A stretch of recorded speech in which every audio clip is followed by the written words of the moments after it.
হচ্ছে আমরা তো এখনো পাবলিকলি বা মিডিয়ার কাছে কথা বলার মতো প্রস্তুতি নাই। আমরা মাত্র বের হয়েছি, আমাদের আগে আইনি কিছু কাজ আছে, ফর্মালিটিজ আছে, ব্যারিস্টার সাহেব এখানে আছে আমাদের সাথে। আমাদের প্রথম 2 মাস লাগবে। আমরা কিন্তু 2টা ফেজে কাজ করব। 2টা ফেজ বলে দিই। প্রথম ফেজে হলো 2টা কাজ, প্রত্যেক ফেজে কিন্তু 2টা কাজ। প্রথম ফেজে 2টা কাজ। প্রথম ফেজের আয়ুকাল হচ্ছে 2 মাস, ফেব্রুয়ারি মার্চ। এই 2 মাসে আমরা 2টা কাজ করব। ফার্স্ট ফেজে একটা কাজ হচ্ছে আইনি প্রক্রিয়ায়, এই যে জামিন হয়নি 2 জনের, হেরা আছে জেলে, আর কোম্পানির কিছু ইয়ের ব্যাপার আছে, আপিল আবেদনের ব্যাপার আছে, এইটা একটা করব।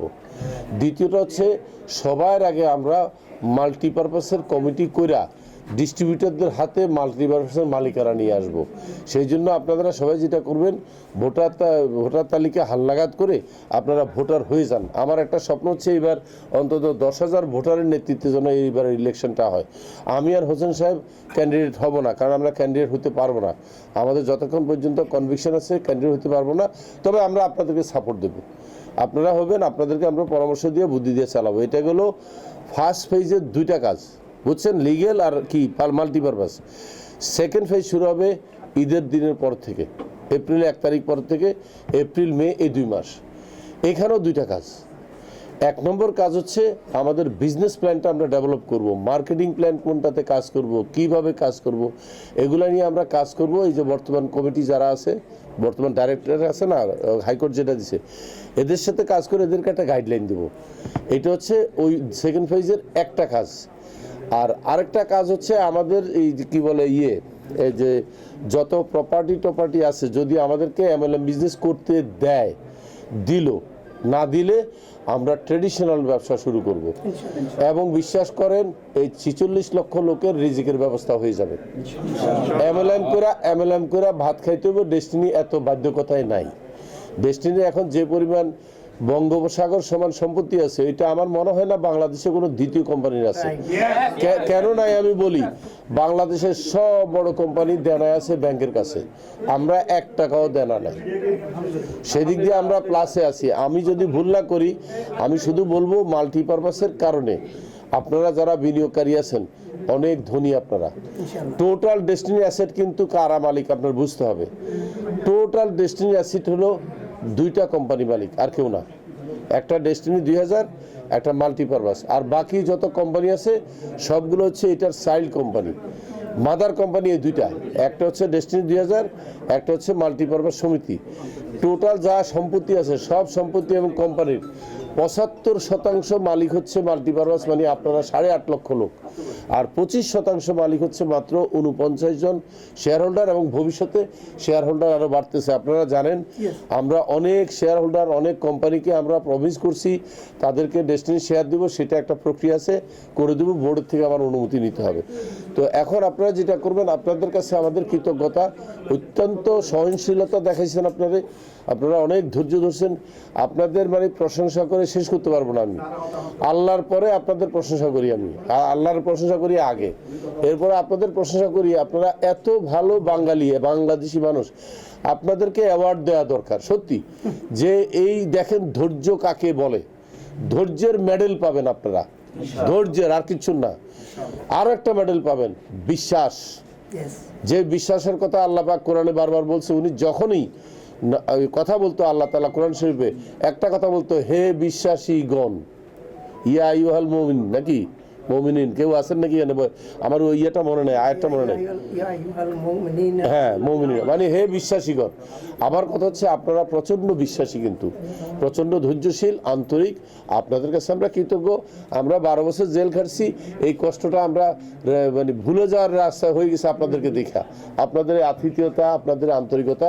এখন শুধু আপনারা রাজনীতি বন্ধ করেন, আর কথায় কথায় আপনারা করেন কি, এডিট না করে। এই যে আপনারা যে ভিডিও করতেছেন, এগুলো আপনারা এডিট না করে হঠাৎ করে ফেসবুকে দিচ্ছেন কেন? এগুলো ক্ষতি হচ্ছে আপনাদের। মেক এ এডিট, এটাকে সম্পাদনা করে এটাকে চুলচারা দেখে কোনটুক দিবেন না দেখে, আর হঠাৎ করে এমন কিছু আপনারা দিয়ে দেন ফেসবুকে, আমরা যেটা হয়তো আপনাদের সাথে ঘরোয়া আলোচনা করতেছি আপোষে, সেটাই দিয়ে বসতেছে। আর মিথ্যা তথ্য দিবেন না, কখনো মানুষকে মিথ্যা আশ্বাস দিবেন না, মিথ্যা তথ্য দিবেন না। আমি 2টা লোকের দেখতে পারি না, সেটা সারা পৃথিবীতে, এবং ডেস্টিনিতে যদি এই 2টা লোক পাই তাকেও আমি ঘৃণা করব বলে দিচ্ছি আজকে থেকে। আমি 2টা লোকের ঘৃণা করি, ডেস্টিনিতে পাইলেও আমি ঘৃণা করব। 1 নম্বর ব্যক্তি হচ্ছে যে মিথ্যা কথা বলে, অনর্গল, এরা আমি দেখতে পারি না। 2 নম্বর ব্যক্তি হচ্ছে যে অন্যের টাকা মেরে দেয়, মিথ্যা কথা কয়ে টাকা নিয়ে টাকা মেরে দেয়। বহু লোক আছে আমার নামের কথা কয়া, হোসেন সাহেবের নাম কয়া, জামিনের কথা কয়া, মিথ্যা কথা কয়া টাকা নিছেন। এখনো সময় আছে, টাকাটা যার থেকে নিছেন তারা বুঝাই দেন। যদি আমরা ধরতে পারি যে আপনারা মিথ্যা কথাকে টাকা নিছেন, যদি আপনাদের বিরুদ্ধে মামলা হয় আমার কাছে, ট্রায়ালে আসেন, তখন কিন্তু ওই ক্ষমা করবো না। এখন সময় আছে, আস্তে করে দিয়ে দেন, বলে আসলে এটা ওনাদেরকে দিতে পারিনি, আমি নিছি। তাই যে টাকা মেরে দেয় আর যে মিথ্যা বলে, এই 2টা আমার গ্রুপের শত্রু। তারপর সবাইকে আবারও ধন্যবাদ। আমরা আসছি, কালকে আমাদের একটা মামলার হাজিরা আছে, এটা কিচ্ছু না, এটা একটা নর্মাল মামলা, তাই না?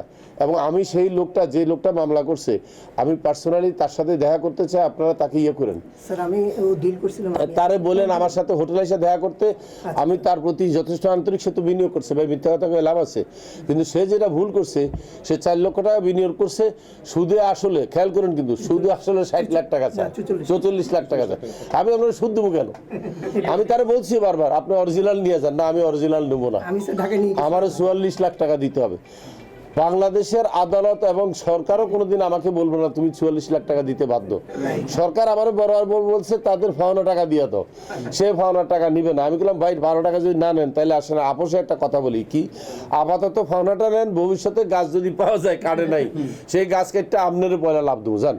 এটাও বলছে। কথা হচ্ছে কোনো বাড়তি কথা বলা যাবে না, কারোর সাথে মিথ্যা বলা যাবে না, কোনো মানে টাকা পয়সা ধান্দা করে নেওয়া যাবে না। ধৈর্য ধরেন, 2টা ফেজে কাজ হবে, ফেজ 1 ফেজ 2 ফলো করবেন, এবং আমাদের 2জনের নাম বিক্রি করবেন না। এই যে হোসেন সাহেবের নাম, আমার নাম, হয়তো বলবে চেয়ারম্যান সাহেব এটা কইছে, নো, চেয়ারম্যান সাহেব, রফিকুল আমিন সাহেব কোনোদিন এত নির্বোধ না যে তারা 2জনে আলাপ না করে 2জনে আলাদা 2টা কথা কইছে, এটা কোনোদিন সম্ভব না। আমাদের 2জনের ভয়েস একটা, আমরা যা বলবো আলাপ করে বলবো। বলেন আপনি কিছু।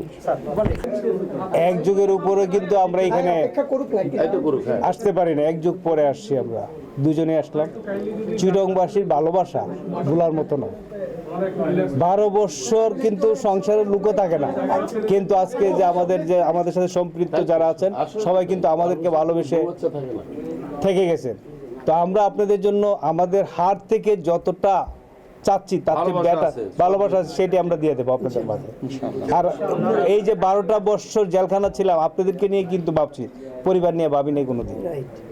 পরিবার নিয়ে ভাবলে কিন্তু আমি যোগ করি, এবং বাংলাদেশে এই মুহূর্তে সবচাইতে ধনী কোম্পানি হচ্ছে ডেস্টিনি, এবং সবচেয়ে ধনী মানুষ হচ্ছে ডেস্টিনি ডিস্ট্রিবিউটররা, সবচেয়ে ধনী। কিন্তু জানেন না তো আপনি, কারণ আপনার পকেটে ডায়মন্ড আছে, আপনি জানেন না, আমি ধরাই দিচ্ছি আছে।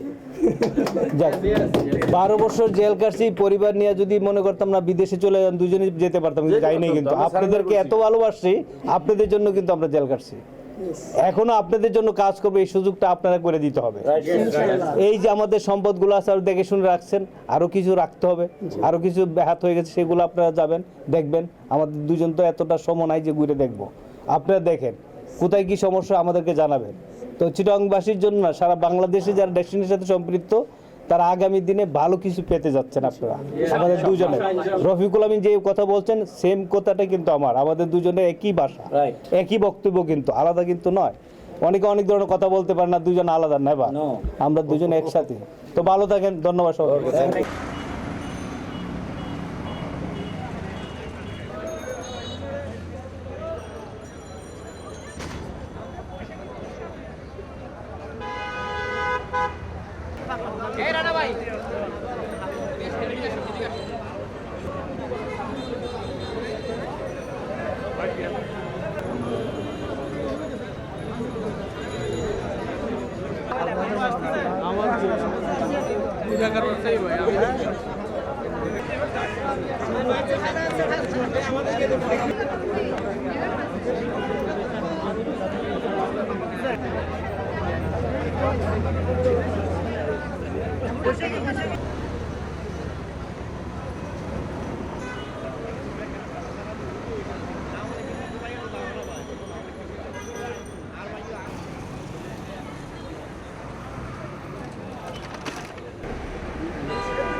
ভাই মোবাইল নিয়ে সরে যান না, ছবি আসতে চলে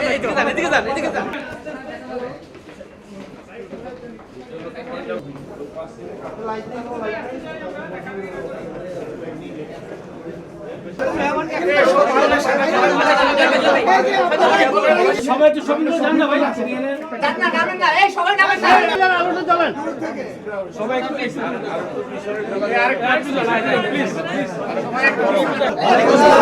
আচ্ছা, যেহেতু চেয়ারম্যান স্যার এমডি স্যার আসছে এত বছর পরে, আপনারা একটু কথা বলেন না, কথা বলেন আগে স্যাররা কথা বলবে, স্যাররা কথা বলুক, স্যাররা কথা বলুক, যারা ফুল রেডি, হ্যাঁ রেডি দিলে স্যার শুরু করবে। আমি একটা কথা বলি, আমরা একটা বিশেষ জেনে যে আপনাদের এখানে আসতে হবে, হঠাৎ করে প্রোগ্রাম বানাইছি। আমরা আসবো চিটাগং ইয়ে করে আসবো, কিন্তু তার আগে আমাদের কিছু কাজ আছে। আমাদের কনভিকশন হচ্ছে আমরা আপিল, এত ভালো মানুষ আপনারা, এত ধৈর্যশীল, আল্লাহ তাআলা যে ভিন্ন, এটা কিন্তু সূরা আসর নাকি যে একটা সূরা আছে। কিছু লোকেরা আমি অনলাইনে ট্রেনিং দিব যে আমি কিভাবে চিন্তা করি, কিভাবে। এই প্রথম ফেজে আমাদের দুইটা কাজ, একটা হচ্ছে আইডি বিষয়গুলো লড়াই করা, আর সমবায় ফেস করতে হবে, আর সমবায় সমিতি নেবে, এটা হলো 5 পেজের ব্যাপার। দ্বিতীয় ফেজ এটা ভোট থেকে পাস করাবো, এটা সরকার থেকে পাস নিয়ে কোনো কাজ এবার লাইসেন্স না নিয়ে অ্যাভেলেবল করবো না। অন্য আমার শেয়ার তো শুনলে আপনারা অবাক হবেন, আমার শেয়ার 1% না, আমার শেয়ার হলে 100 টাকায় 6 পয়সা, আমার হলো 3 পয়সা, আমার একটু তাই দিব। এই জন্য 70% মালিক হচ্ছে মাল্টিপার্টি, আর সমস্ত সম্পত্তির 25%। তবে দুইটা লোকের আমি দেখতে পারি না, কিন্তু একটু আগে বলছি, এই দুইটা লোক আমার থেকে দূরে থাকবেন, যে মিথ্যা কথা বলে। আর কি বলছি, কতদিন কিন্তু আপনাদেরকে নিয়ে ভাবছি, তাই কিন্তু 12 দিন মনে করছিল, বুঝতে পারছেন? আপনারা আমাদেরকে বালাই যাই সেটা দেখবেন সবাই ইনশাআল্লাহ। ধন্যবাদ।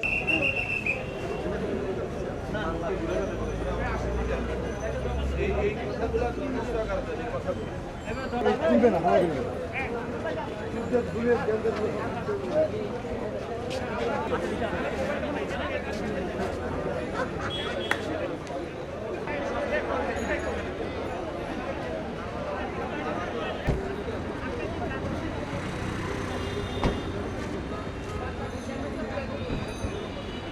দেখেন, আমরা দীর্ঘ 12 বছর অহিংস আন্দোলন করে, অক্লান্ত পরিশ্রম করে আমাদের এমডি স্যার আজকে দীর্ঘ 12টা বছর বিনা বিচার জেল খাটছে, বিনা বিচারে। আমার মনে হয় না এটা পৃথিবীর কোনো ইতিহাস আর আছে। তো আজকে আমাদের এমডি স্যারের জামিনের পরে এমডি স্যার প্রথম চিটং আসছে। মহান আল্লাহর কাছে আমরা লাখ লাখ শুকরিয়া, এটার আনন্দ আমি আপনাকে বলে শেষ করতে পারবো না। হ্যাঁ, আর ইনশাআল্লাহ আমাদের এমডি স্যার খুব শীঘ্রই অচিরে বাংলাদেশে, উনি জেলে যাওয়ার আগেও বলছে যে উনি ব্যবসা করবে। সো স্যার খুব শীঘ্রই আমাদের টোটাল ডেস্টিনি যে বিজনেস, কোন সিস্টেম বিজনেস করবে, এটা স্যার সবাইকে জানাবে আপনার সবাইকে। ইনশাল্লাহ 12 বছর অক্লান্ত পরিশ্রম এবং মামলা আমরা নিজেদের পকেটের টাকা দিয়ে চালিয়েছি। ইনশাল্লাহ এই কারণে কতটুকু খুশি এটা বলে বুঝাতে পারবো না। তো আমরা বেসিক্যালি 45 লক্ষ লোকের স্বার্থেই আমরা কাজ করেছি। এটার রেজাল্ট গত 15 তারিখে এসছে, জানুয়ারির 15 তারিখে। তো স্যার যে প্ল্যানটা করেছেন, ইনশাল্লাহ বছর খানিকের মধ্যে আমরা একটা ভালো একটা অবস্থানে যে তৈরি করতে পারবো। যেহেতু উনি বলেছেন বাংলাদেশের একমাত্র প্রতিষ্ঠান 100% ট্যাক্স পে করে এবং আপনার কোনো লোন না নিয়ে, কোনো ব্যাংক থেকে লোন না নিয়ে ব্যবসাটা পরিচালনা করেছে। আজকে আমাদের বিনিয়োগ ছিল মাত্র 4,000 কোটি টাকা, তার থেকে এখন সম্পদ আছে প্রায় 15 থেকে 16,000 কোটি টাকার। তো এটা বিশাল একটা পাওনা আমাদের জন্য, কারণ এখনও পর্যন্ত আমরা কেউ একজন ব্যক্তি বলি নাই যে আমরা প্রতারিত বা আমরা ডেস্টিনি দ্বারা প্রতারিত হয়েছি বা আমাদের আমরা ক্ষতিগ্রস্ত হয়েছি অর্থের মাধ্যমে। তো যাই হোক, আমাদের এই সম্পদগুলো আমরা 12টা বছর আগলে ধরে রেখেছিলাম। যেহেতু চট্টগ্রামের সম্পদগুলো এই যে বাহাদুর ভাই এবং আমি মিলে অন্তত এই অফিসে বসে প্রতিটা দিন যতক্ষণই আমরা ছিলাম অফিসে, আমাদের ডিস্ট্রিবিউটরদেরকে মোটামুটি আমাদের ভবিষ্যৎ পরিকল্পনা, হ্যাঁ 100% আমি ব্যক্তিগতভাবে খুশি বলে বুঝাতে পারবো না যতটুকু খুশি হয়েছি। যেহেতু এই মার্কেটে সবাই জানতো আমি কি পরিশ্রমটা করেছি, বাহাদুর ভাই কি পরিশ্রমটা করেছি, এই খুশি অকল্পনীয় খুশি, যেটা ভাষায় প্রকাশ করতে পারবো না, আমার ভাষা হারিয়ে যাচ্ছে। তো ধন্যবাদ। আসসালামু আলাইকুম।